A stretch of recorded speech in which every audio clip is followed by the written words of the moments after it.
Sir, আমরা শুনেছি যে লিগামেন্ট ইনজুরির কথা হাঁটু ব্যথার সঙ্গে খুব মানে ওতপ্রোতভাবে জড়িত আমরা বলতে পারি। এই লিগামেন্ট ইনজুরি আসলে কারা আসলে ভোগেন? আমরা তো খেলোয়াড়দের ব্যাপারে খুব বেশি শুনে থাকি এই শব্দটি। সাধারণ মানুষের ক্ষেত্রেও কি এটিতে আক্রান্ত হওয়ার কোনো প্রবণতা আছে? হ্যাঁ, এই লিগামেন্ট ইনজুরিটা আসলে খেলোয়াড়দের কাছে আমরা শুনে অভ্যস্ত, যেমন ফুটবলার বা ক্রিকেটার যারা আমাদের আসলে খুবই বিশ্বনন্দিত প্লেয়ার, যারা যেমন সাকিব আল হাসান বা আমরা যদি মেসি বা এই জাতীয় রোনালদোর কথা বলি, ওদের একটা লিগামেন্ট ইনজুরি হলে সেটা ওয়ার্ল্ড জেনে যায়।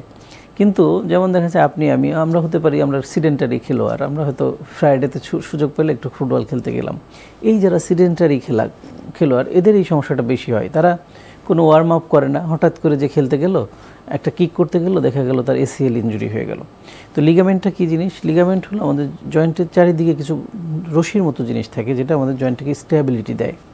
সেটা যদি কোনো কারণে মনে করেন, প্রথমত আমরা তিনটা ভাগে ভাগ করি লিগামেন্ট ইনজুরির। একটা হলো যে সামান্য ক্ষতিগ্রস্ত হয়েছে, এটা প্রাথমিক পর্যায়ে বলি। একটা হলো মানে মধ্যম, আরেকটা হলো সিভিয়ার। সিভিয়ারটা কমপ্লিট টিয়ার, ছিঁড়ে যায়।